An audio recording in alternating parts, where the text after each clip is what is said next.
Hagamos un reencuentro en este momento principal, ¿sí? Y vamos a ir identificando en la historia y en lo que les voy a presentar algunos aspectos importantes dentro de lo que es el desarrollo o la vida de la iglesia, ¿no? Entonces vamos a... Bien, acá tenemos la genealogía de la iglesia cristiana. Denominaciones y sectas que salen dentro de este grupo, ¿no? Recuerden que del cristianismo también se brotaron sectas, ¿no? Entonces, acá vamos a tener en el siglo de cómo se inicia en cierta manera, ¿no? Antes era el monoteísmo hebreo, ¿sí? Um, Aquí lo podemos tener, monoteísmo hebreo. Luego del monoteísmo hebreo vienen los patriarcas, la ley. De la ley salen los nazareos y los recabitas, ¿no? Que eran, estos dos grupos eran grupos que vivían un estilo de consagración a Dios, ¿ya? Estos dos grupos vivían un estilo de consagración a Dios. Luego tenemos a Esdras, Nehemías y propiamente el judaísmo, donde van a llevar como un aspecto de religión la Torá. La Torá es más que todo es el Pentateuco, ¿no?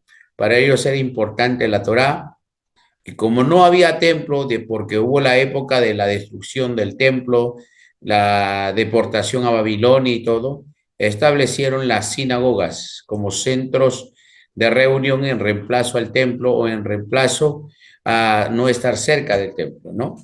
Entonces, a través de los centros de reunión de ellos eran las sinagogas. Luego de ello se forma el judaísmo rabínico, ¿no? Los rabí, los maestros, los interpretadores de la ley, los que estudiaban la ley y lo interpretaban, ¿no? Pero dentro de ello se levantaron los partidos religiosos. Dentro de los partidos religiosos tenemos a los macabeos, los moneos, celotes y herodianos, ¿no? Todos estos grupos eran grupos más violentistas. Eran partidos religiosos, pero bajo un concepto un poco violento. Luego tenemos la comunidad de Qumran, que eran los esenios. Aquí en Qumran los esenios han guardado muchos escritos, muchos escritos. Se cree que Juan el Bautista posiblemente era esenio, ¿no? Porque él vivía en el desierto, ¿no? La comunidad de Qumran es una comunidad en el desierto donde ellos vivían apartados supuestamente del mundo o del mundo conocido en aquel tiempo. Los esenios mantenían un estilo de vida muy distinto y se dedicaban mucho a la oración, a la meditación y la transcripción de las escrituras.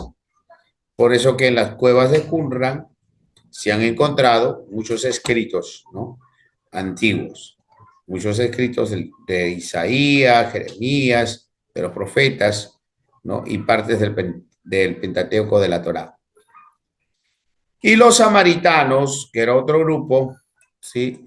Que en cierta manera creían en Dios, sabían o entendían a Dios y vivían apartados o como un grupo muy distinto a los judíos, ¿no? Diferente a los judíos propiamente. Luego de ello vamos a tener a los fariseos que se convirtieron en escribas, eran muy legalistas. Jesús los va a conocer así, ¿no? Los fariseos los va a conocer como un grupo muy legalista. Pero ahí estaban reunidos los escribas, ¿no? A ellos le decían los intérpretes de la ley.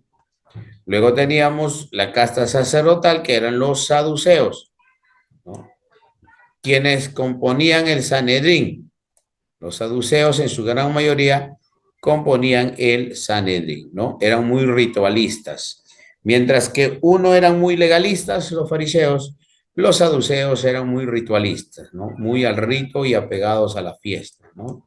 O celebraciones que hacían de orden sacerdotal, ¿no? Entonces, en cierta manera, a partir de esto va a surgir, porque ahí va a llegar Cristo, ¿no? Cristo en medio de todo este mundo, va a llegar Cristo y va a empezar a establecer lo que se conoce como el cristianismo.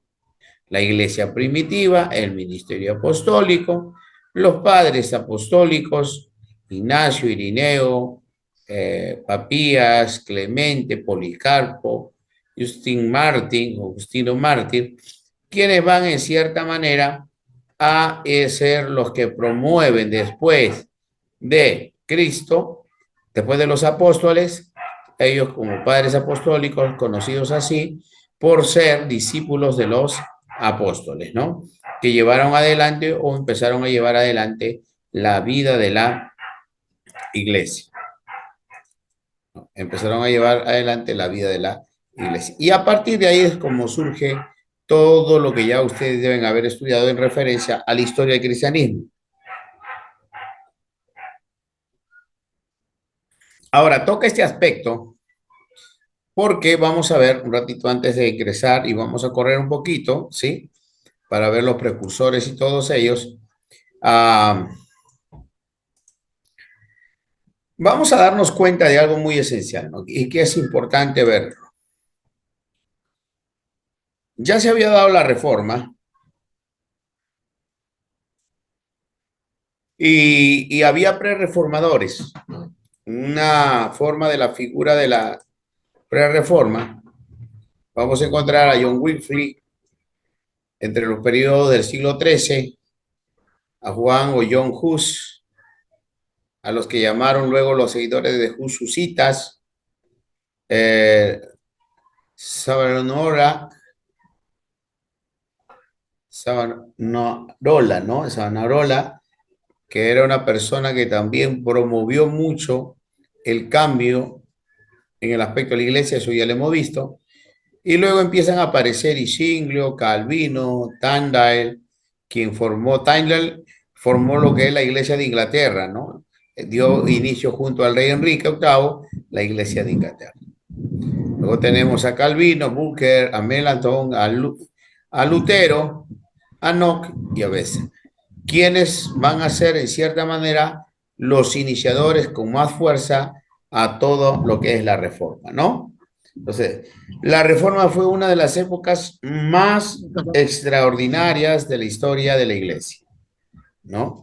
Entonces, Dios levantó soberanamente hombres y mujeres que estuvieron dispuestos aún a ser torturados o a morir quemados para rescatar las verdades bíblicas que la falsa religión, ¿no? La ignorancia y la superstición oscurecieron durante el oscurantismo espiritual de la Edad Media, ¿no? Entonces, la reforma pues se dio en épocas muy extraordinarias de la historia, Dios levantando hombres y mujeres que estaban dispuestos, ¿no?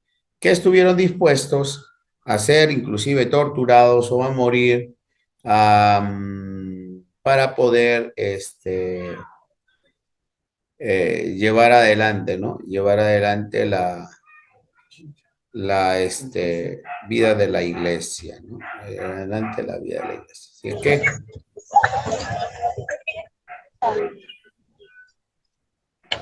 hermana Lisette, señor. Entonces, para llevar adelante la vida de la iglesia, lo cual la vida de la iglesia, pues, fue encaminada a una reforma que más adelante se va a ver en algunos logros y procesos que se va a ir dando. Ahora, naturalmente que eso no queda ahí, ¿no? Porque la iglesia siguió avanzando y conforme pasaba el tiempo, la iglesia iba pasando por procesos de cambio, por procesos de transformaciones. Entonces, la iglesia a nivel de la reforma ya se había establecido en grupos luteranos, grupos anglicanos, grupos calvinistas y los católicos, ¿no? Los católicos, ¿no? Entonces, con John Knox se dio en Escocia, en Inglaterra se dio con Enrique VIII, junto a Tyndale, como le manifesté, en lo que era el sector de Germania, en Wittenberg, Lutero y Juan Calvino en Suiza, ¿no? Suiza y parte de Francia, ¿no? Donde se pensó. Y los anglicanos que se extendieron por Noruega, Suecia, Finlandia, Estonia, Letonia, ¿no? Ah, y en cierta manera, pues se fueron ir desarrollando. Y los católicos que se mantuvieron en Roma, a Portugal, España, que eran lugares para ellos, ¿no? En su gran mayoría, ¿no? En su gran mayoría. Así es. Entonces, aquí podemos ver un mapa más o menos de cómo se había extendido la iglesia o estos grupos, ¿no? Se habían extendido, ¿no? De qué manera, ¿no? Ahí lo podemos ver. Entonces, hermanos, con esto estamos reforzando un poquito todo lo que hemos venido desarrollando a través de los videos, ¿no? Que se venían desarrollando. Bien. ¿Hasta ahí alguna pregunta? Bien. Pastor, Sí, pastor, disculpe, una consulta. Eh, la reforma de la iglesia es en base a la iglesia católica, ¿cierto? así es. Ya, pastor, eh, ¿por qué nosotros, o sea, estudiamos la reforma en base a la iglesia católica y no en base a la iglesia primitiva?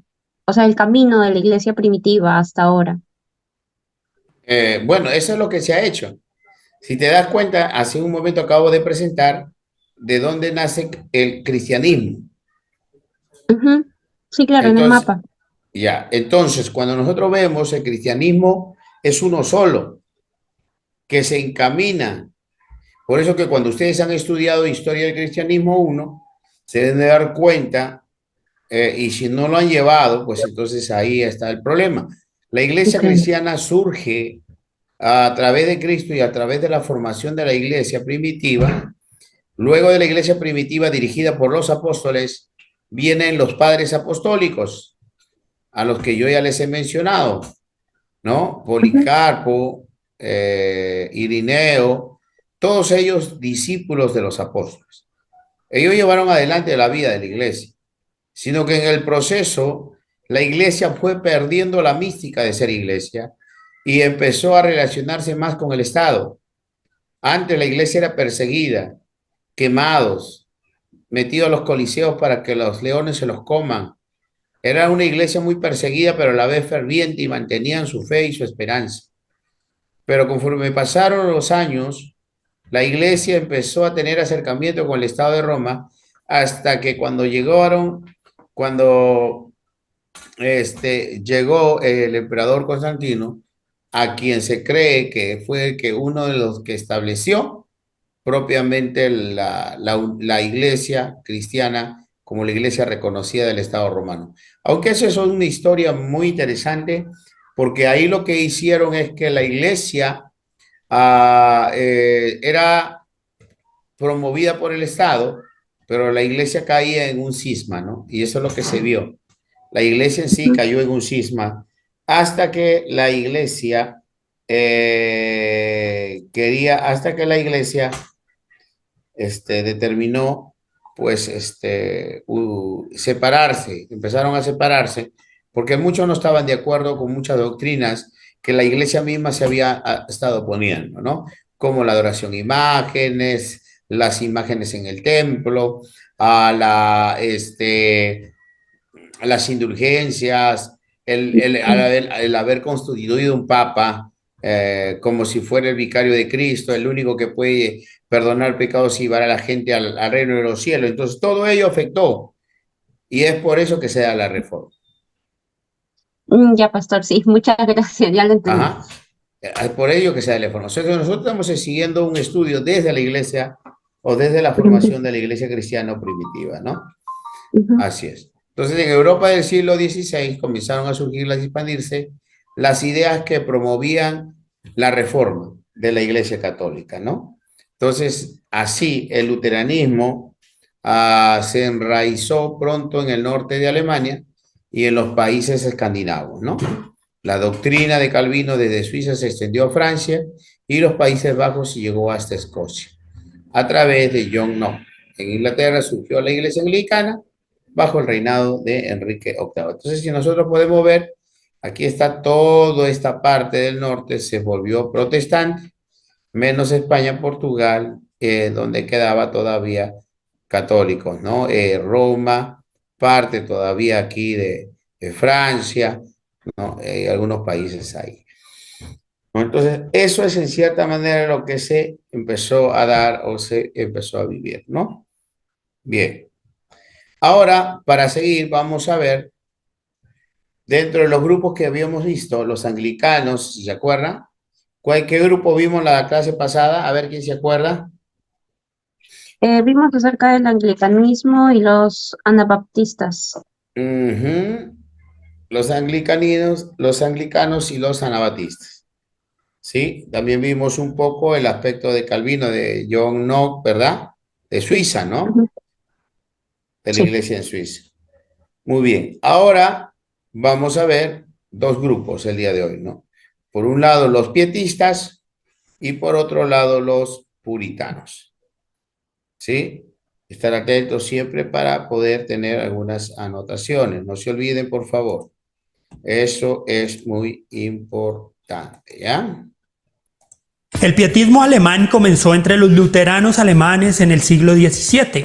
Fue muy enfático en promover la fe personal contra el extremo ritualismo y dogmatismo percibido dentro de la iglesia luterana. La iglesia había hecho un sobreénfasis en la doctrina y en la teología y había adormecido la práctica cristiana entre los creyentes. Aunque fue un movimiento con muchos puntos ciegos, como una pobre producción teológica, una tendencia natural hacia el ecumenismo y un énfasis muy alto en la experiencia personal, no se puede desconocer el gran aporte que le hizo al protestantismo, aporte que aún sentimos. Antes de continuar, debemos decir que movimientos muy similares al movimiento pietista alemán han aparecido de vez en cuando a través de la historia de la iglesia, especialmente cada vez que la práctica del cristianismo parecía alejarse de la experiencia y de la práctica personal. Pero continuemos. A comienzos del siglo XVII, el luteranismo había creado un sistema de enseñanzas útil para luchar contra los oponentes católicos, pero no para nutrir espiritualmente a los creyentes. La iglesia luterana profesaba tener una sana doctrina, la administración correcta de los sacramentos y una iglesia nacional establecida y bien organizada. Pero aunque la iglesia era reconocida como la única autoridad y la primera y más elevada fuente de conocimiento, su contenido esencial se consideraba resumido en los dogmas y en la doctrina del luteranismo. Como consecuencia, la única exigencia puesta sobre los miembros era el reconocimiento de la doctrina de la iglesia. Había un pobre énfasis hacia el deber personal de buscar a Dios y una incipiente lectura personal de la Biblia. Todo esto provocaría una reacción. Para comprenderlo mejor, es importante saber que el puritanismo inglés, del que hablaremos en otro video, llegó al continente europeo a través de la traducción de obras de Richard Baxter, John Bunyan y otros protestantes exiliados en los Países Bajos que habían desarrollado previamente su propio pietismo. Pronto estas ideas se extendieron a Alemania. Las diversas corrientes del movimiento de renovación convergieron inicialmente en la vida y en la obra de Philipp Jakob Spener. Como pastor luterano, Spener veía con preocupación la degeneración y la ausencia de piedad entre los creyentes de su iglesia. En respuesta, organizó reuniones en las que los cristianos se juntaban regularmente para realizar lecturas devocionales de la Biblia y para la oración mutua. En su obra más famosa, Pia Desideria, Spener evaluó las debilidades de la ortodoxia de su tiempo y propuso reformas muy ambiciosas. Predicación centrada en la Biblia, un mayor énfasis en el sacerdocio de todos los creyentes, una vida cristiana mucho más integral, unidad entre todos los cristianos, formación cristiana enraizada en el seguimiento de las enseñanzas de Jesús y proclamación de las buenas nuevas en palabras y en hechos. El pietismo pretendía que toda la práctica y vida del creyente y de la iglesia estuvieran exclusivamente basadas en la Biblia. También buscaba que los creyentes tuvieran una intensa sinceridad moral y una austeridad material evidente. También un énfasis en la experiencia cristiana basada en el nuevo nacimiento y una esperanza futura centrada en la resurrección. La intensa vida cristiana del pietismo inspiró a sus seguidores a compartir las buenas nuevas con otros, a testificar de su fe y a dar prueba de ella con una vida recta y un amor fraternal. En concordancia con esta actitud, buscaron a los pobres y necesitados y crearon programas e instituciones para asistirlos.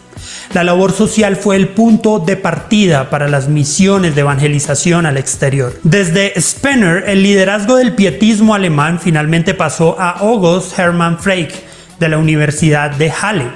El hábil liderazgo de Frege convirtió a Halle en un próspero centro institucional del pietismo.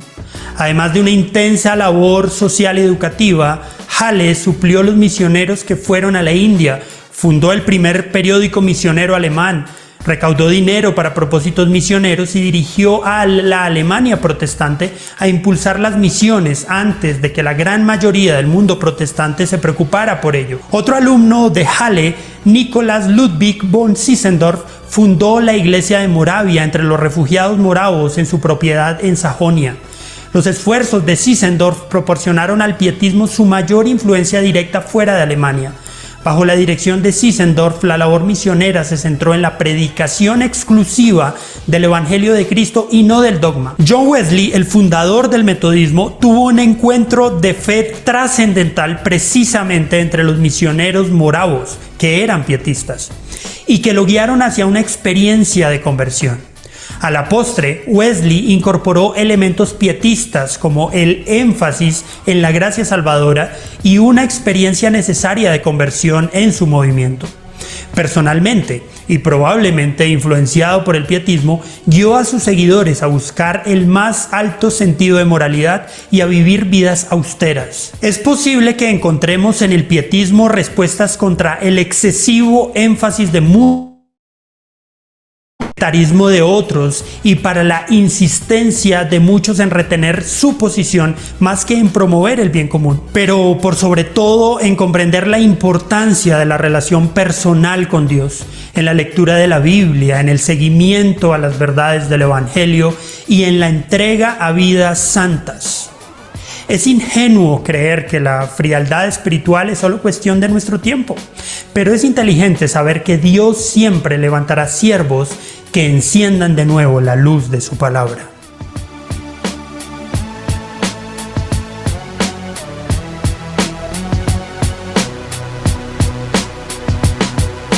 Vivido dentro de la iglesia luterana. Muy bien. A ver, miren, encontramos algo interesante, ¿verdad? El pietismo primero. ¿De dónde surge el pietismo? De Alemania, en Alemania, de los luteranos alemanes. De los luteranos, exactamente. Surge de la iglesia luterana. ¿Y por qué surge de la iglesia luterana? A ver, mi hermana Corina, a ver, ¿qué estaba pasando con la iglesia luterana? Pastor, porque la iglesia luterana estaba en plena reforma, ¿no? Ya. Pero ¿por Claro, qué buscaba. surge? Ya, pero ¿por qué surgen los pietistas? ¿Por qué? ¿En qué estaban descontentos este grupo de pietistas? Había una parte en donde indicaban que ellos, Lutero había formado un sistema de enseñanza contra los católicos, pero que no tenía riqueza espiritual. ¿Qué más? ¿Cuáles fueron sus grandes aportes de ellos? Porque ellos establecieron algunas cosas muy importantes que se salió de la rutina de los luteranos. Tuvieron ellos prácticas, empezaron a tener prácticas, buscaban la experiencia primero personal con el mensaje o la palabra de Cristo, ¿no? No solamente eran personas que se reunían para escuchar algo o escuchar lo que daba a conocer quien estaba al frente de la iglesia predicando o dando su sermón, sino que ellos incitaban mucho a la experiencia. ¿Qué más? Aparte de incitar a la experiencia, ¿no? Tenían un sistema de enseñanza muy establecido, ¿no? Ellos no estaban de acuerdo con los católicos para nada. En cambio, los luteranos en cierta manera mantenían algunos aspectos. Los pietistas no compartían nada de ello. Trataban de ver una sana doctrina. Miraban ellos en el proceso el que se puede establecer una sana doctrina, una sana enseñanza a partir de las escrituras, porque la única autoridad sobre todas las cosas, ellos decían, eran las escrituras, ¿no? ¿Qué más hemos podido ver?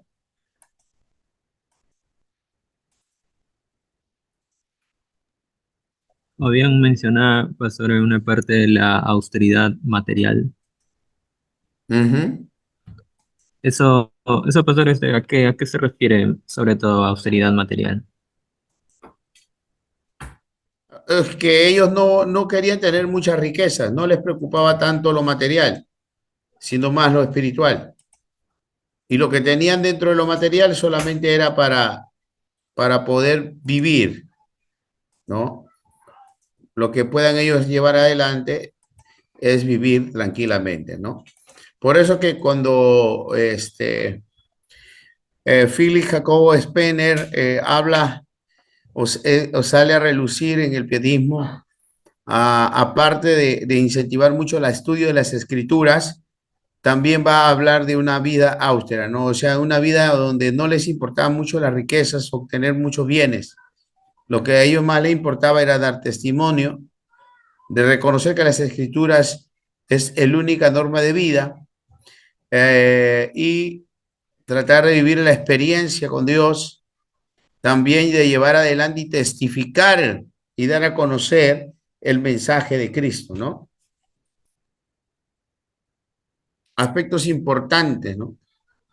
Que empezaron a resaltarlo en una vida cristiana mucho más integral, buscaban, ¿no? Ellos hacían muchas reformas, pero desde la perspectiva de la predicación centrada en la Biblia, o el mayor énfasis en el sacerdocio de todos los creyentes. Para los pietistas, todos podían celebrar la cena del Señor, no solamente el sacerdote o no solamente el que estaba al frente, sino que todos también entendían que el sacerdocio de todos los creyentes era fundamental para establecer el reino de Dios y para llevar adelante la misión de Cristo. Por eso que ellos son grupos que prepararon y enviaron misioneros. Trataban de vivir una vida de cristiana de manera integral en todos sus hechos, sus acciones, ¿no? De ahí que el hecho mismo de no estar ligado mucho a las cosas de este mundo, ¿no? Buscaban un estudio, formación adecuado, cristiano, ¿no? Una formación cristiana realizada en el seguimiento a los pasos o al mensaje o las enseñanzas de Jesús. Para ellos es importante estudiar la palabra, ¿no? Y también tratar de tener una vida práctica cristiana, aún en medio de lo que tenían que llevar, en medio de todas las cosas. Ellos hablaban de que la persona tenía que nacer de nuevo, ¿no? Ellos hablaban del nuevo nacimiento. Tenían que vivir ese nuevo nacimiento al reconocer que Cristo murió y resucitó, y la resurrección como como la cúspide de la vida cristiana, una intensa vida cristiana cuya cúspide es la resurrección el día que toquen las trompetas, ¿no? Y los muertos en Cristo puedan resucitar. Ahora, ellos hablaban mucho de las buenas nuevas del Evangelio para perdón de pecados, testificaban su fe, nunca se quedaban callados, buscaban siempre dar testimonio de las cosas que Dios hacía, ¿no? De las cosas que Dios hacía. Siempre buscaba dar testimonio.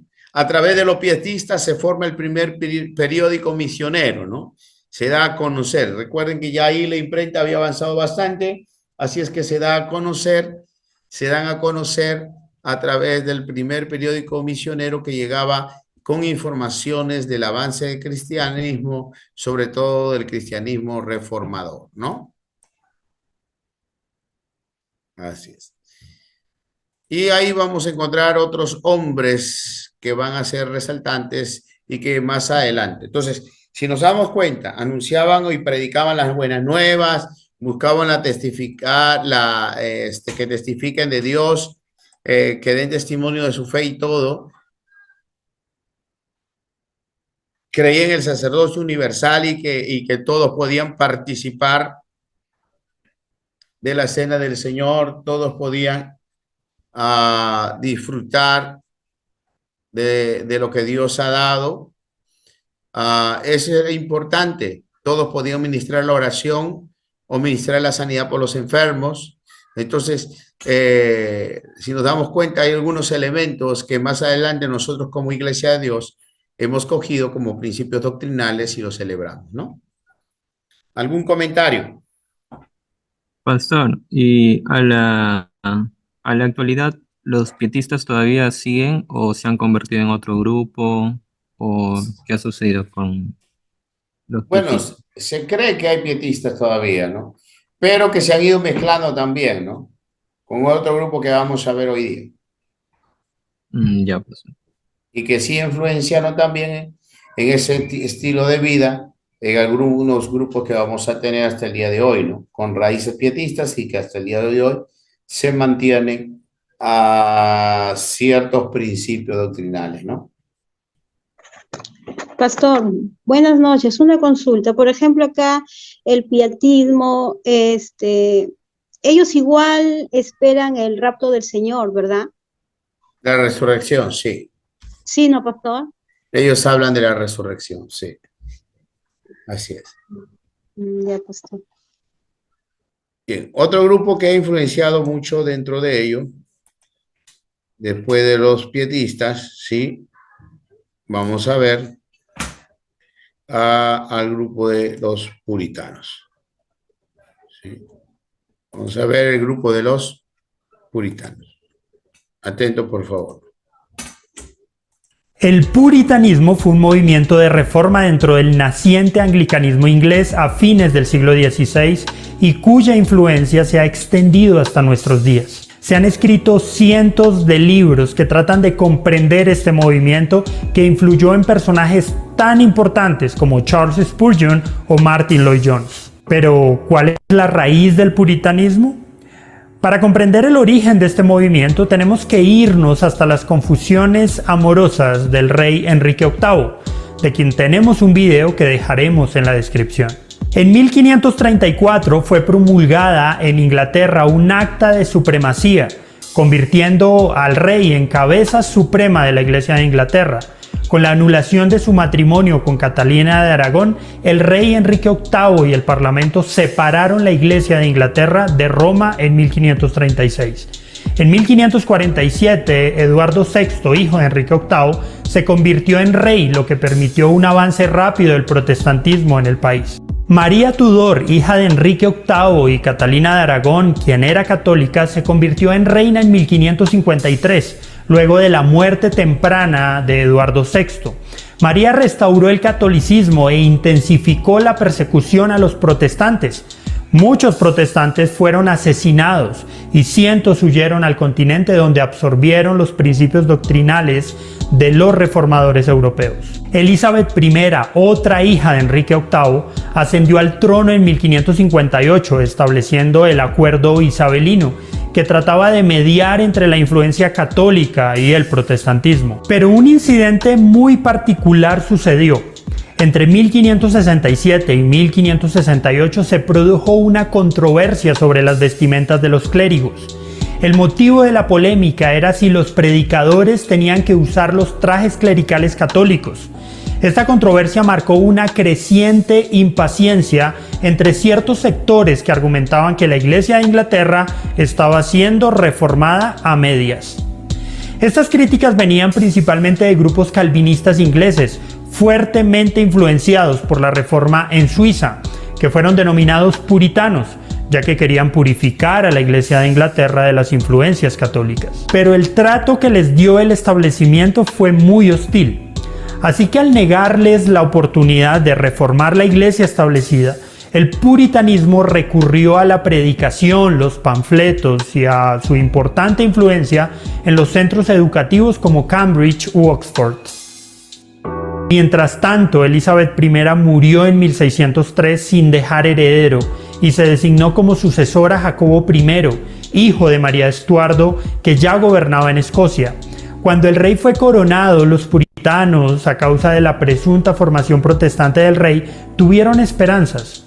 Así que presentaron una petición en 1603, firmada por cerca de 1000 ministros puritanos, en la que pedían que la iglesia anglicana fuera completamente puritana. Pero el rey estuvo poco dispuesto y la única idea valiosa que aprobó de ellos fue ordenar una nueva traducción de la Biblia, que hoy conocemos como la versión King James. Carlos I Estuardo fue coronado rey en 1625. A través de la iglesia, el rey buscó instituir prácticas ceremoniales consideradas católicas por los puritanos. Mientras tanto, el puritanismo seguía avanzando. En 1653, las fuerzas parlamentarias derrocaron al rey Carlos I y Oliver Cromwell, que era puritano, asumió el gobierno. Sin embargo, Carlos II subió al trono en 1660 y restauró la Iglesia de Inglaterra e inició una nueva era de persecución contra los puritanos. Como consecuencia del fracaso de un gobierno puritano, muchos de ellos dejaron el país buscando otros lugares con mayor libertad religiosa, como Suiza, Países Bajos, Sudáfrica y principalmente las colonias inglesas en América. Los puritanos hicieron un último intento fallido de asegurar su ideal durante la Revolución Gloriosa, pero la solución religiosa de Inglaterra fue definida en 1689 por la Ley de Tolerancia, que le permitió a los grupos disidentes como el puritanismo seguir funcionando en el país, pero separados de la iglesia anglicana. La llegada de los puritanos a las colonias inglesas de América fue la oportunidad para establecer el tipo de gobierno que no pudieron establecer en Inglaterra. Allí fundarían la mayor cantidad de comunidades puritanas y vivirían un auténtico auge de sus creencias, formando en buena parte el carácter de lo que sería más tarde los Estados Unidos de América. Muchos hombres de Dios a través de la historia han encontrado en el puritanismo una gran fuente de inspiración y edificación. Charles Spurgeon logró recopilar más de 1000 escritos puritanos en su biblioteca, y Martin Lloyd-Jones patrocinó la fundación de una biblioteca con más de 2000 libros puritanos y fue un profundo estudioso y seguidor de estos escritos. Pero, ¿cómo pensaban los puritanos y por qué llegaron a ser tan influyentes? La influencia de los puritanos es enorme. Por ejemplo, fueron pioneros en preocuparse por la alfabetización universal. Mientras en la Inglaterra del siglo XVII la alfabetización no llegaba al 30%, entre las colonias puritanas ascendía al 80% entre hombres y mujeres. La razón era simple: todos debían poder leer su Biblia. Como consecuencia, se promovió la educación universal y gratuita y se fundaron muchos centros educativos y universidades, como por ejemplo Harvard y Yale. Así, el puritanismo generó entre sus miembros una comunidad altamente ilustrada para su época. Un ejemplo de ello es que a mediados del siglo XVII, 7 de los 10 miembros del núcleo de la Royal Society en Inglaterra eran puritanos. Importantes teólogos y escritores como Stephen Carnock, Thomas Watson, Richard Sipes, John Owen, Thomas Goodwin, Richard Baxter y John Bunyan, autor del Progreso del Peregrino, fueron puritanos. La gran producción teológica y doctrinal de estos teólogos y de muchos otros tuvo una invaluable influencia en la vida diaria de todos los creyentes. Por ejemplo, los padres puritanos estaban profundamente comprometidos con enseñar las escrituras a sus hijos y servir como pastores en sus hogares. De la misma manera, los puritanos consideraban que no había una división entre la vida sagrada y la secular. Todo su trabajo debía ser hecho para la gloria de Dios. El trabajo duro fue para los puritanos una parte central de la vida cristiana, y lo que llamamos la ética del trabajo protestante es un regalo transmitido por ellos. Los puritanos tenían una visión robusta de Dios, de su gloria, de su soberanía y de su santidad y justicia, nunca desligada de su amor. Tanto sus escritos como sus oraciones muestran una visión de Dios que recordaba siempre su majestad. Entendieron también que la verdadera adoración es siempre un eco de la palabra de Dios. Siempre buscaron diligentemente en la Biblia las respuestas a la verdadera naturaleza, misión y práctica de la Iglesia, y en el proceso edificaron congregaciones con una madurez espiritual y un conocimiento de las escrituras realmente admirables. De la misma manera, estaban maravillados ante el amor de Dios mostrado en Cristo y su obra redentora. Para ellos la vida y toda la enseñanza cristiana debían estar centradas en Jesús. John Owen escribió al respecto: es al contemplar la gloria de Cristo por fe que somos edificados espiritualmente y edificados en este mundo, porque al contemplar su gloria, la vida y el poder de la fe se fortalecen cada vez más. Es por fe que creemos para amar a Cristo. Entonces, si deseamos una fe fuerte y un amor poderoso que nos den descanso, paz y satisfacción, debemos buscarlos al contemplar diligentemente la gloria de Cristo por la fe. En esta tarea deseo vivir y morir. En la gloria de Cristo fijaré todos mis pensamientos y deseos, y cuanto más vea la gloria de Cristo, más se marchitarán ante mis ojos las bellezas pintadas de este mundo, y seré cada vez más crucificado para Él. El carácter distintivo y más evidente del puritanismo fue su búsqueda apasionada de una vida reformada completamente por la palabra de Dios. Estos puntos nos hacen reflexionar sobre algunos problemas que sufrimos en nuestras iglesias hoy, como la excesiva predicación centrada en el hombre, la falta de centralidad de Cristo en la exposición de la palabra, la escasa confrontación sobre el pecado y, sobre todo, la forma en que la iglesia de hoy ha perdido de vista quién realmente es Dios. Una lección importante del puritanismo para nuestros días es que no podemos desligar la visión, la misión y el quehacer diario de la iglesia de la palabra de Dios. Siempre que la iglesia ha copiado modelos seculares para su estructura, funcionamiento y cumplimiento de la misión, termina pareciéndose más a los modelos seculares que al modelo que le demanda la Biblia. Por esa y muchas razones más, vale la pena examinar la forma en la que los puritanos vieron reflejada su vida y la de la iglesia en las Sagradas Escrituras, y la forma tan fiel que lo incorporaron a la vida diaria. El legado del movimiento puritano se hace relevante cada vez que la iglesia quita su mirada de Cristo y pierde de vista la centralidad de las Escrituras, como está sucediendo hoy de muchas maneras. Comentarios, hermanos, en cuanto al video. ¿Cómo surgen los puritanos? ¿De dónde surgen los puritanos? A ver. Dice que surgen, pastor, a través de los protestantes ingleses. Ya, protestantes ingleses. ¿Sí? ¿Y quiénes eran esos protestantes ingleses? ¿De dónde se habían nacido esos protestantes? Del anglicanismo, pastor. Del anglicanismo, exactamente. O sea, mire, de la iglesia luterana, surgen los pietistas. De la iglesia anglicana surgen los puritanos. ¿Por qué? En ambos lados o en ambos lugares estaban conforme con la rutina que había caído la iglesia luterana, porque mantenía ciertos rasgos católicos, y la iglesia anglicana de la misma manera, ¿no? Entonces los puritanos tratan de ver. ¿Por qué? Porque eran iglesias que no hablaban o no predicaban o enseñaban de una transformación de la persona, ¿no? Que el ser humano tenía que arrepentirse, convertirse y ser diferente. Vivir un estado de vida, un estilo de vida muy distinto y diferente a la luz de las Escrituras. Entonces ellos, al ver que no se hablaba mucho de un nuevo nacimiento, de una conversión, por el mismo hecho de que ellos mantenían en su teología el bautismo de infantes, ¿no? El bautismo de niños. Y basta que sea bautizado para que ya sea parte de la iglesia, ¿no? Ellos lo consideraban así.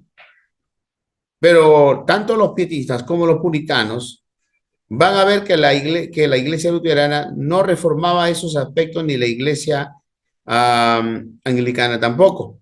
Y que eso, a la postre, afectaba, ¿no? Afectaba la vida de lo que era la iglesia y de lo que muchas veces en los escritos que ellos sabían o estudiaban no encontraban aquellas cosas que se tenían que dar, ¿no? Entonces hay una peculiaridad ahí tanto en el puritanismo como en los pietistas, ¿no? Que surgen de estos grupos que en cierta manera necesitaban ser reformados, levantados, restaurados, ¿no? Y que en cierta manera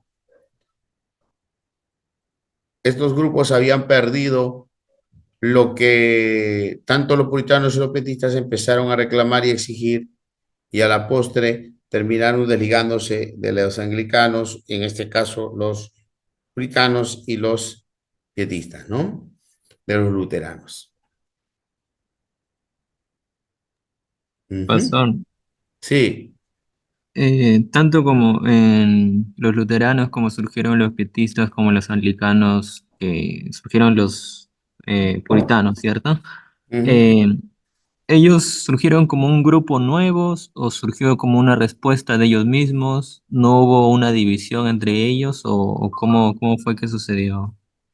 Bueno, surgieron como reformadores de la iglesia reformada. Ellos quisieron que se reforme. En el caso de los pietistas, que pedían que se reforme la iglesia luterana y que vuelva y se ciña más a las escrituras, dejando tradiciones de lado. Lo mismo va a pasar con los puritanos. Por eso lo llamaron puritanos, porque buscaban purificar la vida de la iglesia anglicana, porque la iglesia anglicana había caído en una rutina donde las personas podían hacer lo que ellos querían, y luego el domingo estaban pidiendo perdón a Dios en la iglesia, y de ahí se retornaban a seguir viviendo, y todo eso no le gustó a una gran familia de los anglicanos, ¿no? Y buscaron purificar, ¿no? Purificar. Entonces, eso en cierta manera es lo que se da, ¿no? Quisieron reformar a los reformados. Y por último, vamos a ver ahora a los grupos de los moravos. A muchos les gusta ver al movimiento reformado, protestante o evangélico como una corriente que emergió de un solo hombre, o en una sola región, o con una sola línea de pensamiento. Sin embargo, los pre-reformadores son un ejemplo de que no fue así, ya que algunos de ellos fueron claves en el surgimiento de los primeros grupos protestantes. Por ejemplo, el grupo de los valdenses, que surgieron por la predicación y ministerio de Pedro Baldo, o el movimiento del que hablaremos en este video, que le debe mucho a Baldo, pero también a un pre-reformador posterior. Este movimiento protestante le debe su nombre a la zona geográfica en la que nació. Por eso es importante comenzar por este punto. Geográficamente, Moravia es uno de los países checos históricos. Originalmente habitada por culturas poco conocidas, se sabe que alrededor del año 60 a.C., el pueblo celta de los boios se retiró de la región y fue sucedido por la tribu germánica de los cuados. Luego fue absorbido por Roma y reemplazado en el siglo VI después de Cristo por tribus eslavas. En el año 833 se fundó el estado de la Gran Moravia. El rey de ese lugar invitó a los misioneros Cirilo y Metodio, quienes tradujeron los libros litúrgicos al lenguaje eslavo. A partir del siglo XI, Moravia se unió permanentemente a Bohemia y formó la base de los llamados países checos y del Reino Checo, lo que permitió que continuara dentro de la historia de la República Checa. Gran Moravia fue una de las regiones más propicias para la evangelización valdense. Visitada por el mismo Pedro Baldo, quien según la tradición murió allí en 1217, hacia mediados del siglo contaba con más de 40 localidades ocupadas por valdenses en Bohemia. El movimiento, que vendría a llamarse Iglesia o Hermandad de Moravia, comenzó a finales del siglo XIV de la mano de un sacerdote checo, maestro y rector de la Universidad Carolina de Praga, llamado Jan Hus, quien quiso alejarse de lo que entendía como una corrupción en la Iglesia y volver a la práctica religiosa de las raíces del cristianismo. Estas consistían en que la liturgia fuera en el lenguaje del pueblo, que los cristianos laicos recibieran la comunión en forma de pan y vino y que se eliminaran las indulgencias y la creencia en el purgatorio. A causa de su predicación y acciones, Hus fue condenado como hereje en el concilio de Constanza el 6 de julio de 1415. Este hecho provocó un levantamiento en el reino checo. El movimiento husita ganó el apoyo del rey Wenceslao IV y adquirió cierta independencia de Roma. Durante un tiempo se extendió gradualmente hasta Polonia y se dividió en las facciones utraquistas, taboristas y huérfanos. Un grupo de seguidores de Hus llegó a un trato con Roma y se le permitía practicar su liturgia y doctrinas, pero debía reconocer la supeditación a la Iglesia Católica. A ellos se les llamó utraquistas o moderados. El resto de los husitas, llamados los taboritas, continuaron alejados de Roma. Al cabo de 50 años después de la muerte de Hus, en 1457 habían formado Unitas Fratrum en Kunwald. Esta iglesia, liderada entonces por su fundador Peter Helchitsky, formó la base de la Hermandad de Moravia Internacional actual. La unión de hermanos, que mantuvo una teología husita, acabó incorporando ideas luteranas, aunque mantuvo la jerarquía episcopal. Por ello, algunos autores consideran que los moravos fueron el primer grupo de protestantes. Se considera el contexto del origen del movimiento uno de los aspectos más llamativos de estos primeros moravos. Además de su defensa por una educación universal, fue la protección de la hermandad por nobles locales que querían desmarcarse de la Viena de los Habsburgo. Dentro del movimiento, Helchitsky representaba las tradiciones del puritanismo oriental y la ausencia de control oficial en cuestiones de religión. La Unitas Fratrum fue fundada en medio de estas influencias bajo el liderazgo de Gregorio el Patriarca, con un ideal de fe dividido en tres aspectos: comunión, libertad y un marcado énfasis en la vida práctica cristiana más que en el pensamiento doctrinal o la tradición eclesiástica. Para 1467, la Iglesia morava había establecido su propio ministerio y en los años siguientes definió 3 órdenes de ministerio: diácono, presbítero y obispo. Durante el periodo turbulento de inicios y reacción contra la Reforma, la persecución alternó con la relativa calma, hasta que en 1620 la Unitas Fratrum y otros organismos protestantes fueron totalmente suprimidos. El líder de la Unitas Fratrum en estos años tempestuosos fue el obispo Jan Amos Comenius, que se hizo mundialmente conocido por sus innovadores puntos de vista sobre la educación.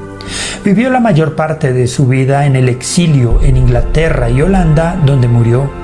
Su oración era que algún día la semilla escondida de su amada Unitas Fratrum volviera a brotar a una nueva vida. Después de la Reforma y especialmente al finalizar la Guerra de los 30 años, la mayor parte de los moravos fue absorbida por iglesias de tradición luterana o calvinista. Sin embargo, en Bohemia y Moravia sobrevivió la semilla escondida que se revelaría 100 años más tarde en la Iglesia renovada.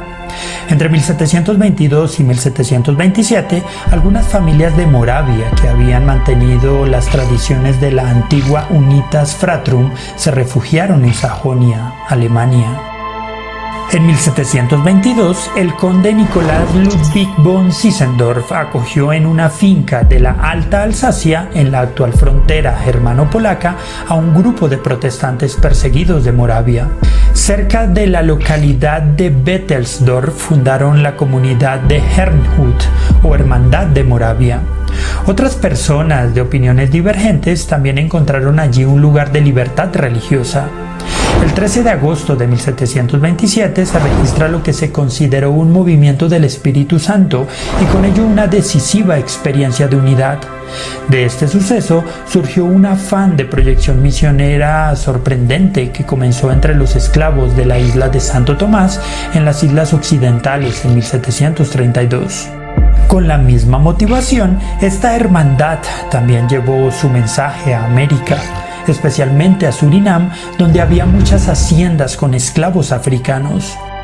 Además de la Biblia, les otorgaron asistencia médica, escuelas y conocimientos técnicos, ocupándose primero de los esclavos cimarrones, quienes se habían fugado a las profundidades de la jungla.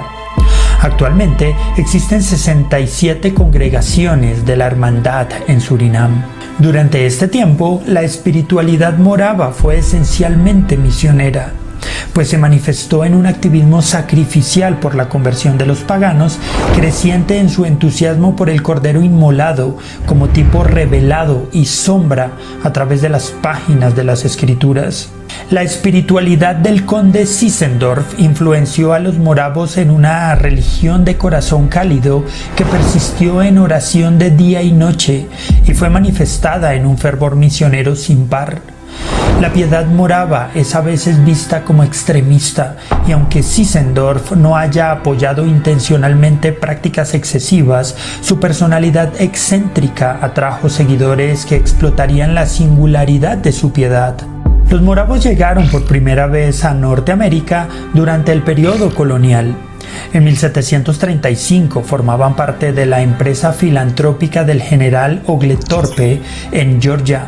El intento de establecer una comunidad en Savannah no triunfó, pero sí impactó en el joven John Wesley, que había ido a Georgia durante una crisis espiritual personal. Después del fracaso de la misión de Georgia, los moravos establecieron una presencia permanente en Pensilvania en 1741. Los colonos moravos compraron 500 acres para establecer el asentamiento de Belén. Pronto adquirieron los 5.000 acres de la baronía de Nazaret, y las comunidades de Belén y Nazaret se vincularon en su economía agrícola e industrial. Después de la Segunda Guerra Mundial, fuertes presiones para la extensión de la iglesia llevaron a la provincia del norte hacia el sur de California, donde solo había existido una misión indígena desde 1890, así como a algunos sitios del este, medio oeste y Canadá. La provincia del sur agregó numerosas iglesias en el área de Winston-Salem, en toda Carolina del Norte, Florida y Georgia. En América del Norte, la Iglesia morava tiene congregaciones en 16 estados, el Distrito de Columbia y en 2 provincias de Canadá. En la época contemporánea, los moravos estuvieron entre los primeros miembros del Consejo Nacional y Mundial de Iglesias. La Iglesia estableció varias escuelas en Estados Unidos, entre las más importantes están Salem Academy and College, Moravian College and Theological Seminary y escuelas preparatorias en Lititz y Belén. En 1957, la Iglesia Morava Mundial se reorganizó en más de una docena de provincias semiautónomas, aún parte de la Iglesia Global. Un sínodo de unidad se llevó a cabo cada 7 años para decidir asuntos que afectan a la Iglesia.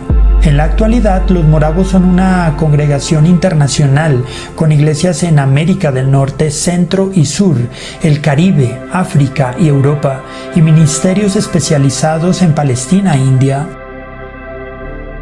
Hoy en día existen aproximadamente 750.000 miembros de la Iglesia Morava en todo el mundo que procuran continuar con el principio misionero, educativo y social de la denominación. Para su trabajo global, la Iglesia está organizada en provincias de unidad, provincias de misión y áreas de misión. En cuanto a sus principios, la Iglesia Morava enseña la necesidad del nuevo nacimiento, la piedad, el evangelismo y las buenas obras. Como tal, los hermanos moravos sostienen firmemente que el cristianismo es una religión del corazón.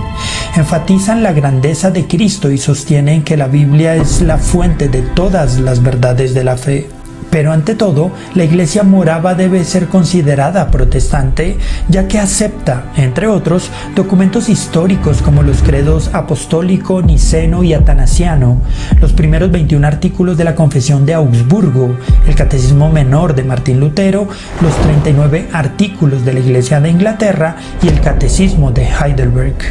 La Iglesia morava nos enseña la importancia de la preservación de nuestra herencia protestante, especialmente en el impulso de la piedad personal, el fervor misionero y el servicio a los más necesitados. ¿Y tú, qué piensas? ¿Consideras que una experiencia de conversión personal es importante para cada creyente? ¿De qué formas crees que debe operar la interacción entre el Estado y la Iglesia? ¿Cómo podemos profundizar y promover los principios misioneros entre nuestras iglesias? Opiniones. ¿De dónde surge la iglesia de Moravia? Entonces, a ver, la iglesia de Moravia, los moravos surgen del sector llamado así de Moravia, ¿no? ¿Qué eran los aspectos más resaltantes de lo que ellos creían, de lo que ellos consideraban de los moravos? A ver, por favor, ¿quién quiere participar? Hermana Melina, ¿qué puede decir del video que ha observado? Pastor, ellos siempre que querían los que no, toda la congregación, la gente que tenga un buen arrepentimiento. ¿Para qué? Para que así vaya creciendo, ¿no? La, la reforma, porque imagínense una persona que no tiene cambio, entonces no hay nada. Y ellos se dedicaron muy bien, hicieron su trabajo, como se dice, guiados por Dios, pues, ¿no? Que donde lo que daban era la palabra. Amén, pastor. Amén.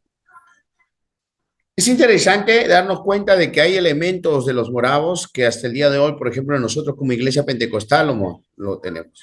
Inclusive se cree que los moravos fueron los primeros, después de mucho tiempo, un movimiento en el que fueron llenos del Espíritu Santo, ¿no? Que los llevaba a ellos a evangelizar, a predicar la palabra de Dios, buscando una conversión sincera donde la persona tenía que cambiar, ¿no?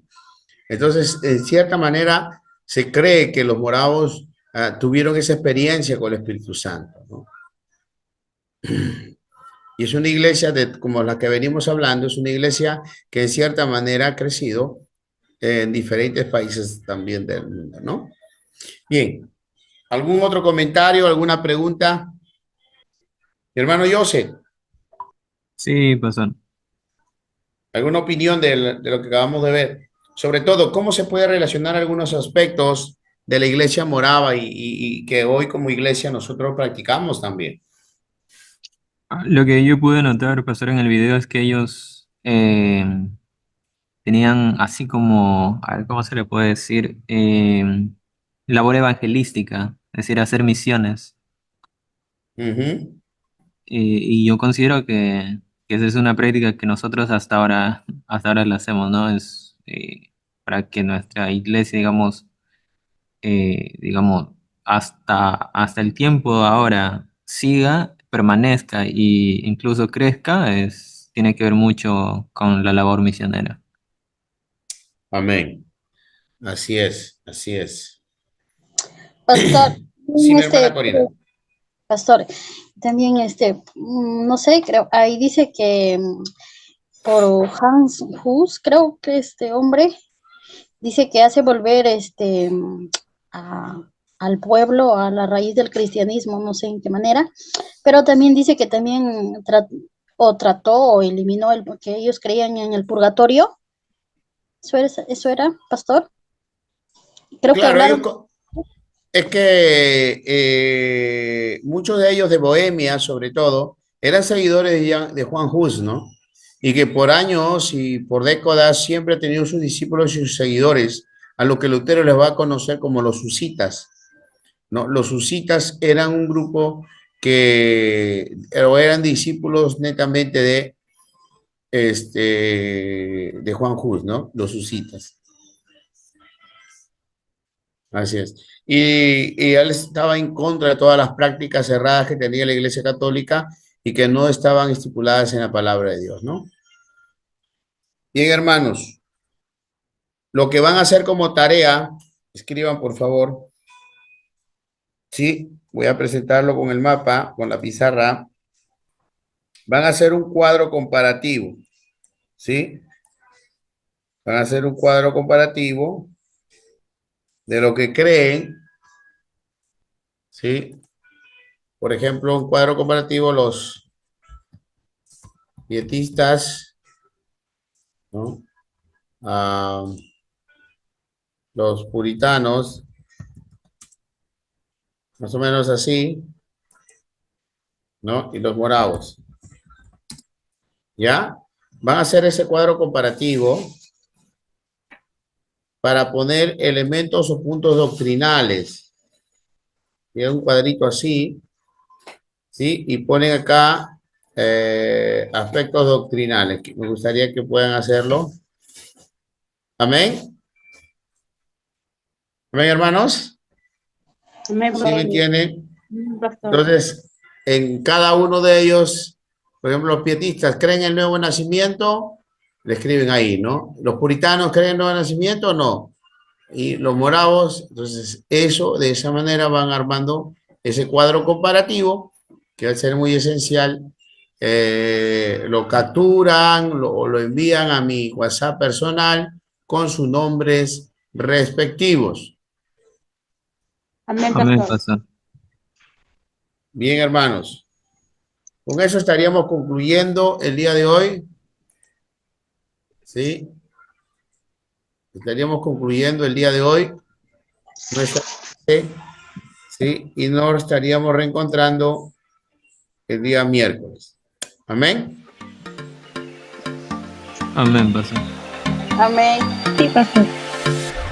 Muy bien. Damos gracias a Dios por ese tiempo.